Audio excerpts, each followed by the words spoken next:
Me to welcome some of our honoured guests who've come with us this morning. And I'm absolutely delighted that we have John Gartland and Jonathan Stein here from the Stein family.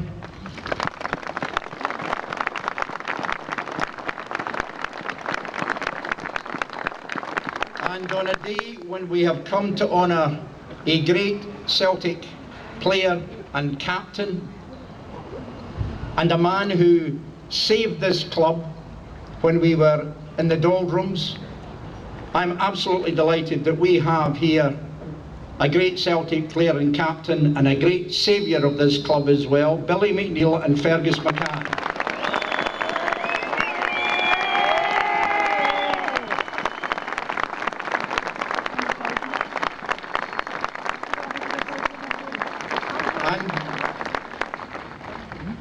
And finally, with us, along with the support, remembering that no man is an island, there were one or two people around Jock Stein who helped to make him as great as he was.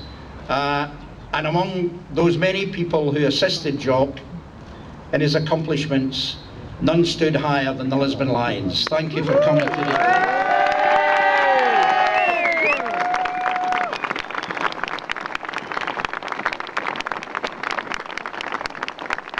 So much has been said about Jock Stein that I'm going to keep what I say tight and brief, because there is very little I can add to the accolades. But I just want us all to remember that Jock Stein did not arrive with a silver spoon in his mouth. He was brought up in the 20s and 30s in the poverty and deprivation of the Lanarkshire coalfields in Burnbank. He didn't arrive here as some great superstar. He came via Albion Rovers in Llanelli, and he came here to give a lead to the reserve team. And he didn't come here finally as some internationally glamorous manager. He came after a short spell, but successful at Hibs and Dunfermline. And yet in all of those areas, he became the preeminent football emblem, not only of Britain and Europe, but of the world. Because this man who came from the Lanarkshire coalfields became the most articulate exponent of footballing philosophy of his time. This fella who came here to train the reserves went on to become the captain of a Celtic team that defeated everyone else in Britain in 1953 in the Coronation Cup, took the league in the cup the following year, and when he returned as manager, not only excelled in Scotland and Britain, but throughout Europe and the world by winning the European Championship. That was the measure of Jock Stein, and that is why we remember him today. Because when Bill Shankly said in those famous small number of words after the 1967 Cup final, "John, you're immortal," he didn't do so just because of the record achievements of Stein, huge though they were. He didn't do so just because of the memories that he'd given us.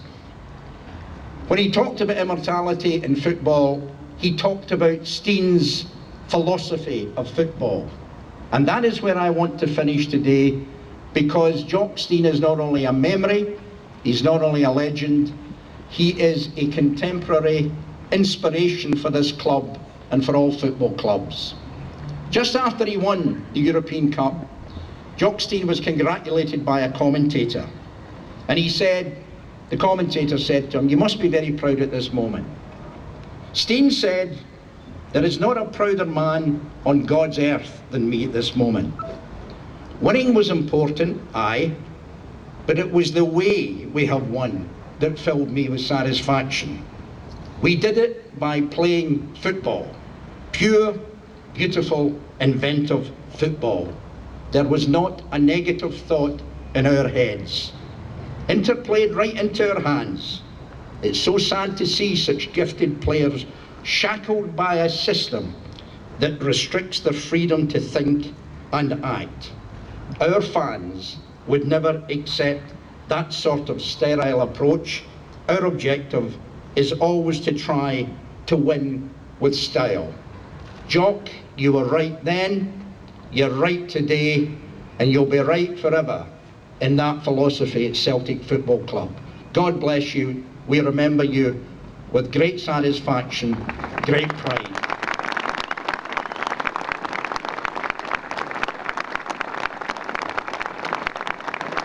And now I'm going to ask Tony Hamilton to take us through the rest of this formal ceremony to remember Jock Stein. Tony. Okay, thank you very much indeed, John. We will hear very shortly this afternoon from Fergus McCann and from Billy McNeill, but please put your hands together to say a few words on behalf of the Stein family, his grandson, John Gartland.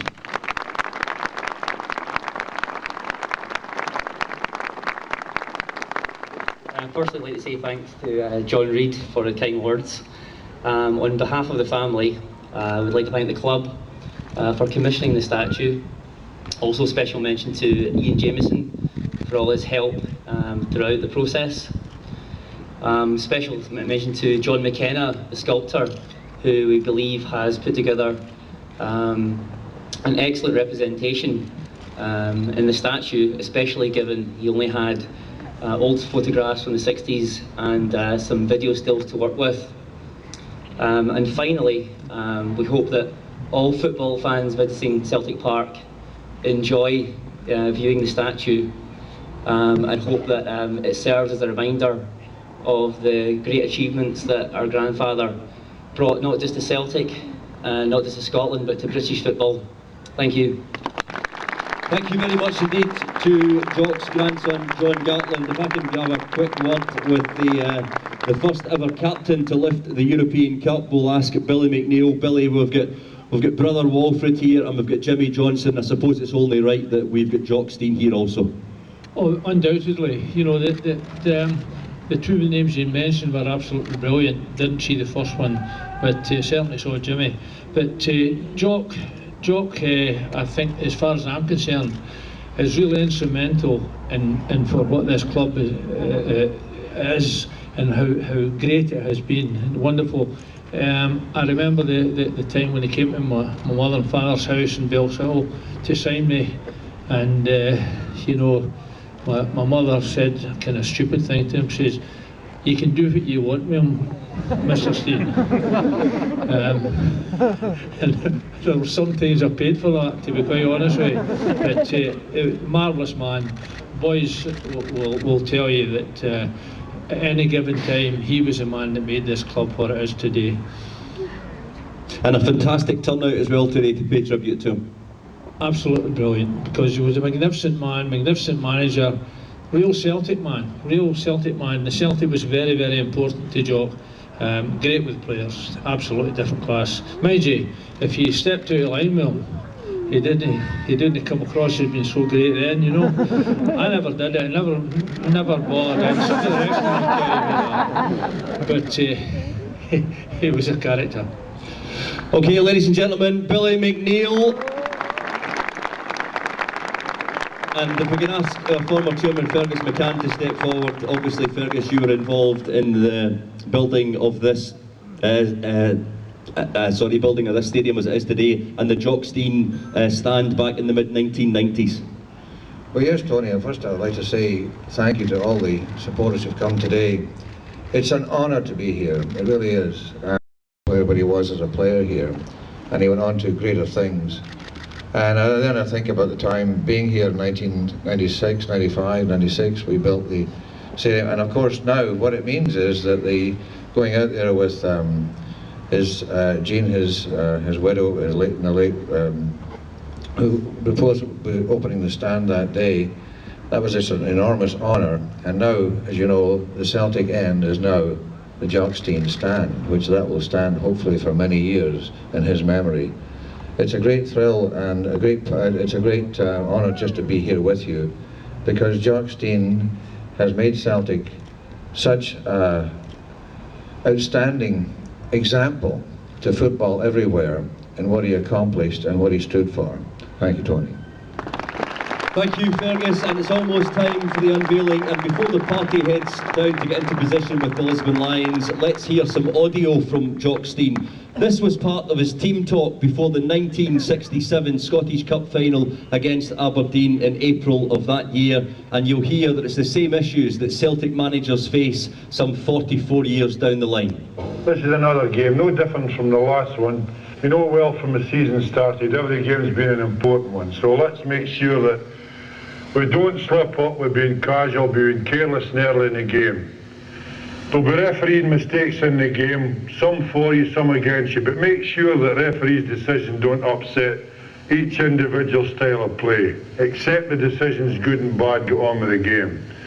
This can be a year that every one of us can remember, so let's make sure that each player helps each other. Make sure if somebody's having a bad game, somebody near him helps them. So let's go now and make sure that this is another game that'll add to the rest of the victories we've had, and it'll be a season we'll all remember. Ladies and gentlemen, the voice of the immortal Jock Stein, and we're going to ask our presentation party, John Gartland, John Reid, Fergus McCann and Billy McNeill, to make their way down to the Jock Stein statue, and we'll ask the Lisbon Lions to come forward as well, and also Jonathan Stein, Jock's grandson, and we will get in position.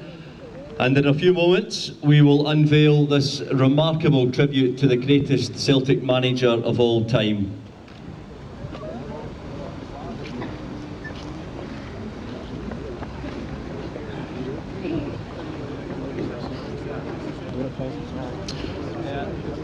And you can help us out with a quick countdown. We'll start from 10, 9, 8, 7, 6, 5, 4, 3, 2, 1.